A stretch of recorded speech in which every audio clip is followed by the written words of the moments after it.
നല്ലൊരു ദിവസമായിട്ട് ഇന്ന് മുഖ്യമന്ത്രിയുടെ ഓണസദ്യയായിരുന്നു.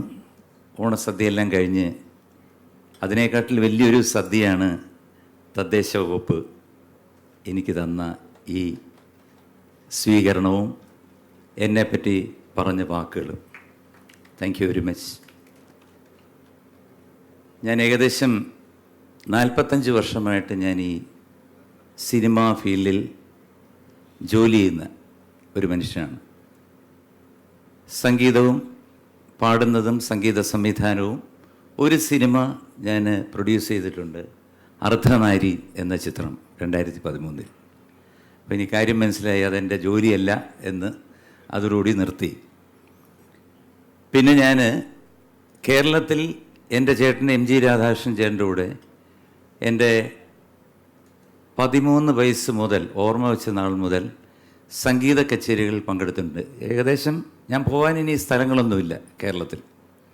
അതുപോലെ തന്നെ വിദേശ രാജ്യത്തും ഇനി പോകാൻ സ്ഥലങ്ങളൊന്നുമില്ല. അതായത് മലയാളികളുള്ള എല്ലായിടത്തും ഞാൻ എൻ്റെ പ്രോഗ്രാം അവതരിപ്പിച്ചിട്ടുണ്ട്. അല്ലാതെയും സമയം കിട്ടുമ്പോഴൊക്കെ ഞാൻ വിദേശത്ത് പോയി കാണാറുണ്ട്. അപ്പോൾ ഞാൻ പറഞ്ഞുകൊണ്ട് വരുന്ന വേറൊന്നുമില്ല, എനിക്ക് ഇതിന് പറ്റിയ ഒരു ചെറിയ അബദ്ധം നമ്മുടെ ബഹുമാനപ്പെട്ട മന്ത്രി പറഞ്ഞു. എൻ്റെ വീട് ഒരു വാട്ടർ ഫ്രണ്ടാണ്, അവിടെ ഒരു മാവുണ്ട്. മാവിൽ നിന്ന് വീണ ഒരു മാങ്ങ എൻ്റെ വീട്ടിൽ നിന്ന് ഒരു സഹോദരി എടുത്ത് കളയുകയും അതുവഴി പോയ ഒരു യാത്രികൻ കണ്ടിട്ട് ആ വീഡിയോ അയച്ചിട്ട് എനിക്ക് 25,000 രൂപ പിഴ അടച്ചു. ഞാൻ അത് സ്വമേധയാ, ദാറ്റ്സ് മൈ മിസ്റ്റേക്ക്, എൻ്റെ മിസ്റ്റേക്കാണ്. എൻ്റെ വീട്ടിൽ നിന്ന് ഒരു മാലിന്യം എറിഞ്ഞു എന്ന് പറയുമ്പോൾ.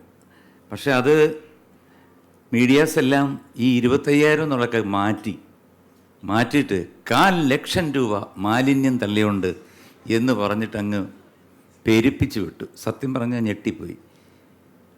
അപ്പോൾ ഞാൻ ബഹുമാനപ്പെട്ട മന്ത്രിയുടെ അടുത്ത് ചോദിച്ചു, ഒരു മാങ്ങയ്ക്ക് 4,00,000 ആണെങ്കിൽ ഈ കേരളത്തിൽ അവിടെ ഇവിടെയൊക്കെ തള്ളുന്ന വേസ്റ്റുകൾക്കൊക്കെ എത്ര കോടികളായിരിക്കും നമ്മൾ കൊടുക്കേണ്ടി വരിക എന്ന് സംസാരിച്ച് ഞങ്ങൾ ഒരു തമാശ രൂപേണ സംസാരിച്ചെങ്കിലും അത് വളരെ സീരിയസ് ആയിട്ടുള്ളൊരു കാര്യമാണെന്ന് എനിക്ക് പെട്ടെന്ന് ബോധ്യം വന്നത് ഞാൻ പുറകോട്ട് തിരിഞ്ഞ് ആലോചിച്ച് നോക്കി.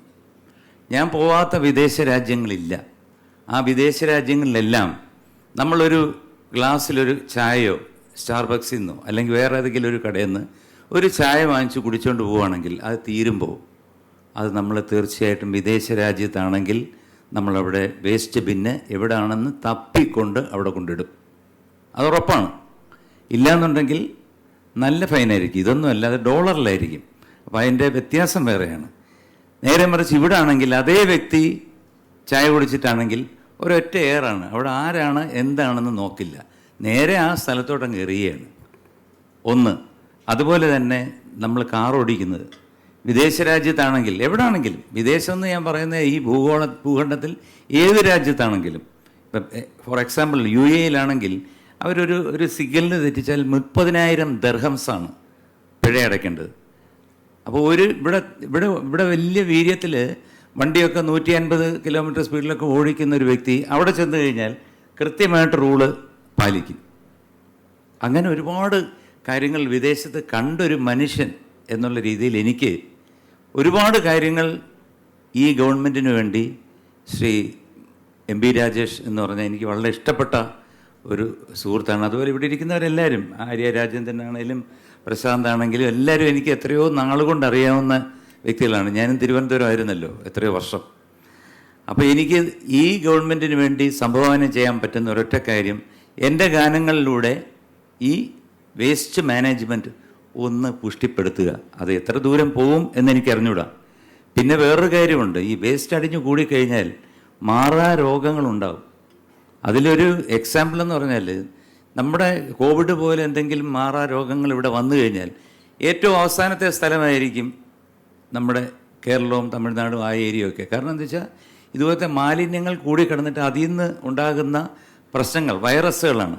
അതേപോലെ തന്നെയാണ് നമ്മളൊരു സന്ദേശം നമ്മൾ കൊടുക്കേണ്ടത്. നമ്മൾ വളർന്നു വരുന്ന കുട്ടികൾക്ക് നമ്മൾ സ്കൂൾ വിദ്യാഭ്യാസത്തിൽ തന്നെ നമ്മൾ അത് മാറ്റങ്ങൾ വരുത്തേണ്ട കാര്യമുണ്ട്. കാരണം ഈ കുട്ടികളിൽ തന്നെ ഒരു അവബോധം ഉണ്ടാക്കണം. കാരണം വേറൊന്നുമല്ല, ഇതിങ്ങനെ മാലിന്യം നിങ്ങൾ സ്വയം നിങ്ങൾ മാറ്റി നിങ്ങൾ ഡസ്റ്റ്ബിന്നിലോ അല്ലെന്നുണ്ടെങ്കിൽ വേറെ എവിടെയെങ്കിലും സൂക്ഷിക്കണം. ഇപ്പം വിദേശത്ത് പോവുകയാണെന്നുണ്ടെങ്കിൽ ഒരു ബസ്സിൽ കയറുകയാണെന്നുണ്ടെങ്കിൽ കുട്ടികൾ ക്യൂ ആയിട്ടേ കയറത്തുള്ളൂ, ഇടിച്ചൊന്നും കയറില്ല.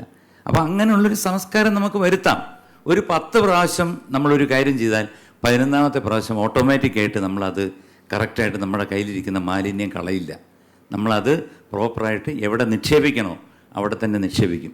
പക്ഷേ അതിൻ്റെ ഇപ്പോൾ പറഞ്ഞ പോലെ ഒരു 95% നമ്മുടെ ഗവൺമെൻറ് വിജയിച്ചിരിക്കുകയാണ്. അതിന് വലിയൊരു കൈയടി ഞാൻ നൽകുന്നു. കാരണം വേറൊന്നുമല്ല, പിന്നെ എന്നാൽ കഴിയുന്ന അണ്ണാൻകുഞ്ഞിന് തന്നാലായത് എന്നുള്ള രീതിയിൽ എൻ്റെ കുറച്ച് പാട്ടുകൾ ഞാൻ ഇനിയും 2-3 പാട്ട് കൊടുക്കാമെന്ന് പറഞ്ഞു. ഇന്ന് ഇത് 1 ആയുള്ളൂ. ഇനി വേറെ ഒരു 2 പാട്ടുകൂടെ ഉണ്ട്. അതും പിന്നെ വേറെ എവിടെയെങ്കിലുമൊക്കെ ഇതൊരു ജനറലായിട്ടുള്ളൊരു കാര്യമാണ്. അപ്പോൾ എന്നെ വിളിച്ചു കഴിഞ്ഞാൽ ഞാൻ വന്ന് എൻ്റെ പ്രസൻസ് കൊണ്ട് അല്ലെങ്കിൽ എൻ്റെ പാട്ടുകൾ കൊണ്ട് എന്തെങ്കിലും മാറ്റം ഒരു തുള്ളിയെങ്കിലും ഉണ്ടാകുന്നെങ്കിൽ ഉണ്ടാകട്ടെ എന്ന് ഞാൻ ആഗ്രഹിക്കുന്നു. അതുപോലെ എനിക്ക് വേറൊന്നുമില്ല, ഒരുപാട് സന്തോഷം. കാരണം ഇങ്ങനൊരു അവസരം എനിക്ക് തന്നതിൽ നമ്മൾ ഒരു കാര്യം കൂടെ എനിക്ക് പറയേണ്ടതുണ്ട്. നമ്മൾ എത്ര വിചാരിച്ചാലും, നേരത്തെ ബഹുമാനപ്പെട്ട മന്ത്രി പറഞ്ഞ പോലെ, ഓരോ വ്യക്തിയും സ്വയം വിചാരിക്കാതെ ഒരു കാര്യവും നടക്കില്ല.